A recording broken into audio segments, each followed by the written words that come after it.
Bonjour, bonsoir mesdames et messieurs, c'est Axel, comment allez-vous? Je pense que vous l'avez remarqué, mais depuis quelques jours, il y a quand même une énorme pénurie d'essence en France. Et en vrai, ça casse les couilles, putain, c'est un truc de fou. Tu veux pas aller chercher de la putain d'essence qui est 2h30 de queue. Et encore, pour trouver de l'essence, c'est rare de fou, tu vois. À défaut du fait que ça immobilise tout un pays, ça crée quand même des situations extrêmement drôles, hein. Du style des bagarres, des disputes, bref, il y a plein de choses drôles qui se sont passées depuis cette période. Et du coup, c'est pour ça qu'on va analyser les meilleures masterclass de la pénurie d'essence en France. Et je sais pas du tout ce que ça a donné, mais ça a l'air tellement d'être rigolo. Rigolo. Petite expression.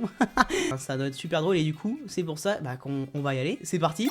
Du coup, on se retrouve pour la première vidéo. Alors attention. Bon, déjà, filmé sur Snapchat, donc déjà, ça annonce la couleur, mais de plus belle, hein, vraiment. Sur Snapchat, c'est littéralement le réseau où il y a le plus de dingueries possible. On a pu avoir l'exemple pendant la période Covid où les mecs, ils vendaient des macaques, où ils vendaient littéralement le Covid. Bref, c'est un énorme délire, c'est un bordel. Gros mollard dans la tronche. Attention. Madame,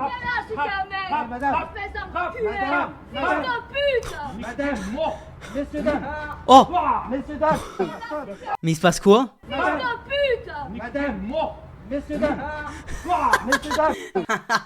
Alors déjà on n'a pas le début de la vidéo, donc on sait pas pourquoi la madame avance comme as. Genre elle avance pour niquer le boug. Déjà regardez. Le fils de pute a vraiment 10 cm de la tête de l'opposant, à mon avis. Ça fait pas quoi, vraiment. Enfin faut avoir des couilles quoi. Et vraiment hein, le plus drôle quand même c'est le crachat qui ne part pas. En crachat, je sais pas, elle a dû balancer de l'air frère, elle a... Mais par contre lui, l'autre, le boug, il a pas du tout eu de problème. Il lui a craché un énorme mollard dans la gueule avec tous les mecs qui regardent à côté. Mais c'est incroyable. Oh, putain. Regardez, ça c'est la preuve que les Français sont quand même vraiment cons, certains. Le mec, il a mis du gasoil dans des bouteilles de cristalline et dans des bidons. Et tu vois, genre c'est à cause de ça que ça crée la pénurie. À la base, il n'y avait pas de pénurie. Mais c'est parce que les mecs, il y a des mecs qui ont entendu, oh, risque de pénurie, ils mettent des litres et ils en réservent 10 litres. C'est à cause de ça qu'on attend 4 heures à une station d'essence. Ça casse les couilles. Go là, mais l'idée est quand même bonne, tu vois. Il y a quand même un mec qui s'est dit en France, aujourd'hui les gars, c'est mon jour, je prends mes bouteilles de cristalline, je vais les foutre à la poubelle. On va remplir le gasoil avec, ça va être incroyable. Oh là là. Et quand même, il y en a des fois, ils ont des lueurs de génie, c'est magnifique. Oh, il lui a éclaté les rétros là. Oh, c'est un massacre. C'est dommage qu'on ait pas les débuts de vidéo parce que frère, en même temps, pourquoi le boug il a enculé son rétro? Regardez, il lui a enculé le rétro. Oh, mais c'est même pas il a enculé le rétro, il a complètement détruit. C'est plus sur la bagnole là. Par contre, belle notion pour la petite balayette. Bim. Allez hop, ça part. Putain, il l'a enculé, j'avais pas vu le petit coup de pied, regardez là. Bim. Oh, ça a tapé, hein. Oh, j'ai mal pour son pied. J'ai pas mal pour la tête du mec parce que bon, le casque a dû réceptionner la chose, mais oh, le pied. Aïe, aïe, aïe, tcha, tcha, tcha. Par contre, le boug qui a tapé le rétro, il fallait être un petit peu plus vigilant parce que, en fait, le mec est complètement con, regardez. Il tape dans le rétro alors que la porte est ouverte et il y a le mec là. Il s'attendait à quoi? Il s'attendait à ce que le mec le check en mode bien joué, mon ref, tu m'as pété les rétros, on va devenir potes. Ben non, frérot, il est juste enculé, c'est tout. Non, quand même, force à lui parce que, enfin, faut quand même avoir des couilles pour être aussi con. Ah, bah, ça, je vous le dis. Ah, bah, ça. Bah, regardez, ça va bicrave de l'essence. C'est vraiment une singerie. Non, Zerma, trafic d'essence. MDR, vous avez tout baiser. J'adore les commentaires Snap. Je sais pas combien ça peut recueillir de litres, mais frère, mais t'as vu l'idée que certains ont? Et c'est à cause de ça que des darons qui veulent juste conduire, ils se retrouvent en pénurie, ils se retrouvent baisés. Par contre, je savais pas du tout que l'essence avait cette couleur là. Je devais me prendre pour un énorme con, hein, ça je suis totalement d'accord. Mais non, je pensais que c'était noir, un peu comme du pétrole. Mais en fait, non, c'est littéralement de la pisco. Il y en a quand même, ils ont des idées, et c'est pour ça que c'est fou, ils sont trop forts. Ah bah, tu vois, comme je disais juste avant, par rapport aux pénuries, il y a un mec, il entend le mot pénurie, comme la pénurie de PQ ou de pâtes ou tout ce que tu veux pendant le Covid, les mecs ils entendent le mot pénurie et du coup ils s'acharnent dessus et du coup c'est à cause de ça. Regardez-moi quand même le papy, il a pris quoi? 1, 2, 3, on a un derrière 4, 5, 6 bidons. Ah frère, là c'est un bon truc quand même, 6 bidons. Frérot, non t'abuses. Surtout que c'est un retraité, il bouge pas de chez lui frère. Et y a la meuf là à côté qui comprend, il a vraiment pris 6 bidons ce bâtard là. Même elle en revient pas là en mode, oh papy s'il te plaît, 4 vite, oh merde, tu nous niques le gasoil là. Arrêtez tout, on a le gagnant, une cuve, il est parti remplir. Non mais frère, oh, moi j'ai plus de force avec eux. Ils sont mis... C'est le mec qui se met en condition, là dans cette station il y a de l'essence, on va y aller, on va partir. Il arrive au drive et il voit devant lui un camtar avec une cuve comme as. Mais frère, et par contre bien joué à tous les gérants de stations essence, que là les gars ils doivent se faire mais des couilles en or. Et je pèse mes mots, hein, des couilles en or. Là frère, regarde, il remplit la cuve, il en a au moins pour 500 balles. Bah non, même plus frère, il en a au moins pour je sais pas 1000 balles. Et le mec se pose pas plus de questions. Oula. Oh, ça va s'enculer là. What?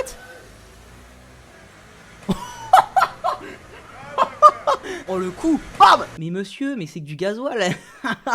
Et par contre le caméraman il qui se prend, bouge-toi, bouge la putain de ta mère. Oh la vache, il était sanguin lui hein. Putain, les mecs en scooter ils sont partis mais en 2-2. Oh la vache, putain le raisonnement. Mais non mais là frère, il a eu un trauma crânien le pauvre. Il devait pas être frais sur sa bagnole. Ok donc là les gars, là je suis en train de voir la vidéo sous mes yeux. Là vous l'avez pas, ça a l'air déjà de bien se la mettre.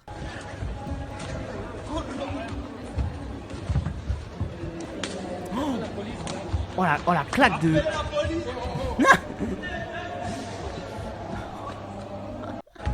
Mais wesh, autant c'est casse-couille de pas avoir d'essence, autant je ne comprends pas pourquoi il y a besoin de mettre des énormes patates à un mec parce qu'il y a plus d'essence. C'est un truc de ouf. Écoute le son.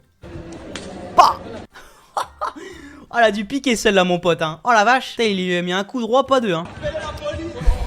Appelle la police. Eh oh. Et là ça se termine au sol. Oh là là c'est beau, c'est magnifique. Non, non ça c'est une putain de singerie sérieux. Ils sont en train de mettre des l'esbro dans un sac poubelle. Ah ouais non, c'est pas marrant. C'est la première fois que je la vois celle-là. Un sac poubelle. Ma famille à côté. Oui, sur la vie de Tata, ils sont marrants. Sur la vie de Tata frère. En fait j'ai envie de condamner parce que c'est des bâtards, ils en laissent pas pour les autres. Mais en même temps l'idée est folle. Les gars en 18 ans d'existence je n'aurais jamais imaginé que quelqu'un pouvait remplir du gasoil dans un sac poubelle. Faut quand même avoir une imagination débordante pour faire ça quand même, merde. Putain, on a toujours grandi en mode ouais vous inquiétez pas, bon l'essence ça se met dans la bagnole. Puis maintenant les gars, ah les gars les temps ont changé, les temps sont durs maintenant. Oh la vache c'est une dinguerie. Donc là les gars ok il y a une vidéo, je pense ça m'étonnerait pas que ce soit l'avant de ce qui s'est passé de tous les motards qui ont coursé un mec. Ouais c'est bien ça mais quoi? Ah là c'est de... Attends, il y a eu 3 séquences de ce truc, 3 fois à 3 angles différents, on comprend toujours rien sa mère. C'est une dinguerie. Comment c'est possible? Mais alors par contre, petite notion pour l'enfant de 8 ans qui essaye de courser un mec pour lui casser la gueule, la proposition est très bonne hein, mon pote, mais à mon avis ça va être complexe hein. Frère, je ne comprends pas pourquoi il court. Si c'est pour du gasoil, c'est indécent. Oh mon dieu, 2,46 le litre gasoil uniquement. Eh les gars, je vous ai dit Snapchat c'est un autre monde hein. Ah mais il y a de ces contrebandes là-dedans, c'est un délire. Le bug est très fort parce que il a enlevé les bouteilles d'eau des packs, il a vidé l'eau, il les a remplis de gasoil et ensuite il a réussi à remettre les trucs dans le pack sans casser le plastique du pack. Et ça c'est très fort. Ça frérot, ça j'ai jamais réussi à le faire. Faut quand même souligner les bons côtés. Non mais bah oui, non mais attendez les gars, oh. On critique mais en attendant on sait pas faire mieux. Donc bravo à lui. Qu'est-ce qu'il fait ce con? Soigne la voiture. Oh, tu vois, une briquet ou un truc comme ça, moi c'est foutu pour moi, c'est la fin. Comme ça qu'on met d'essence.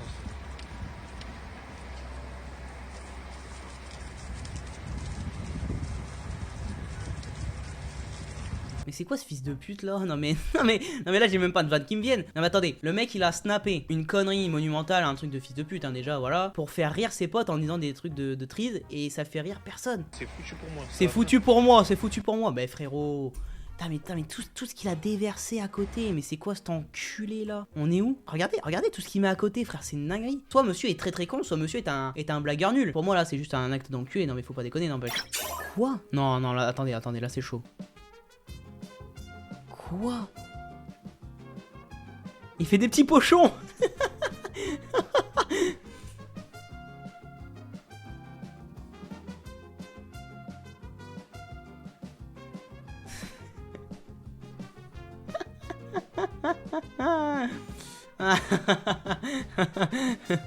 C'est quoi ça? Non mais attendez, il y a trop de choses qui vont pas là. Entre les 3 bidons, les 3 pochons, l'alias de fric, le porte-monnaie Louis Vuitton, le chien Louis Vuitton et le chien ayant des lunettes aussi. Je pense que c'est pas vrai mais c'est pour rire, mais imaginons seulement que ce soit vrai. S'il y a des trafics comme ça de petits pochons d'essence, c'est que vraiment on est rentré dans une ère mais vraiment noire. On est vraiment sur la fin de l'humanité là hein, qui nous bute tous. Vous avez vu ce qu'on est en train de faire, attendez. Par contre petite mention spéciale au chien qui n'a qu'une envie mais c'est de se scarifier les couilles mon pote. Il en peut plus frère. On l'a habillé, petites lunettes, le pauvre il doit rien voir. Il a jamais demandé ça. Putain mais c'est quoi cette vie de merde? Et pourquoi il fait des pochons de carburant ce con? Putain moi je voulais être dans un jardin, fonder ma famille, me lécher les couilles tranquille pépère et maintenant je suis là putain.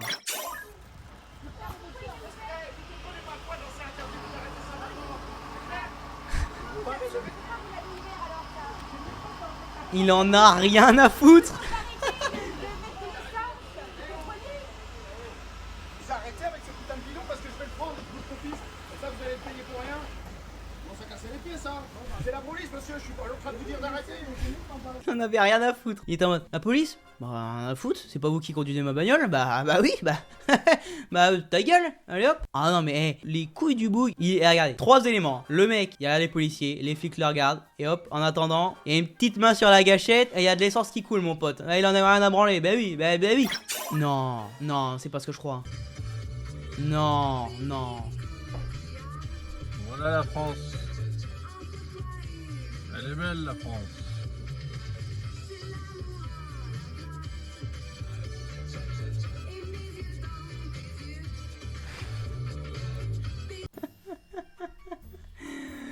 Qu'est-ce que je viens de voir? Et ça... Qualité française, hein, bah oui, mais bien sûr. Vous avez vu, au point on en est rendu, il y a des mecs, ils prennent des... ils prennent des bouteilles de sirop et ils font les réserves de carburant avec. Mais il est au courant, le ref, que genre ça va pas remplir la bagnole, hein. Et il en faut au moins 7 comme ça. Bah non, mais il est un peu con quand même, le ref. Il y a des mecs, je n'arrive pas à me dire, soit c'est des génies, soit c'est des dégénérés. Et là, on a un cas où je ne sais pas du tout comment je dois le prendre ou comment je dois le voir. C'est un dégénéré, je pense, plutôt. Putain de merde, c'est quoi ça? Oh, c'est hallucinant. Bon, on a vu des cas hein, dans cette vidéo. On en a vu des cas. Hein. Oh là là là. De la bouteille de gasoil jusqu'à la bouteille de sirop, en passant par quelques par quelques cassages de gueule à coups de casque de moto. Moralité quand même de cette vidéo quand même, c'est de se dire quand même que la pénurie, elle a été créée juste à cause de mecs qui avaient peur de cette pénurie. Et en fait c'est juste la peur qui crée des pénuries. Il y a un mec, il entend la phrase risque de pénurie, il se dit bon ok, je fonce avant qu'il n'y en ait plus. Il prend un max, comme par exemple les mecs avec leur sac à poubelle. Tout le monde fait ça et du coup bah oui, on est en pénurie quoi. Mais en tout cas mesdames et messieurs, c'est la fin de cette vidéo. J'espère qu'elle vous aura plu. En tout cas moi, bah franchement, j'en ai appris plus sur les Français et franchement c'est un plaisir. Mais en tout cas si vous avez aimé la vidéo, n'hésitez pas à liker, commenter et à vous abonner. Surtout c'est très important. Merci beaucoup. Et puis moi je vais vous laisser. Je vous dis une bonne fin de journée, une bonne fin d'après-midi, une bonne fin de soirée. Bon voilà, total, hein, voilà. Et sur ce, moi je vous laisse. C'était Axel. Salut!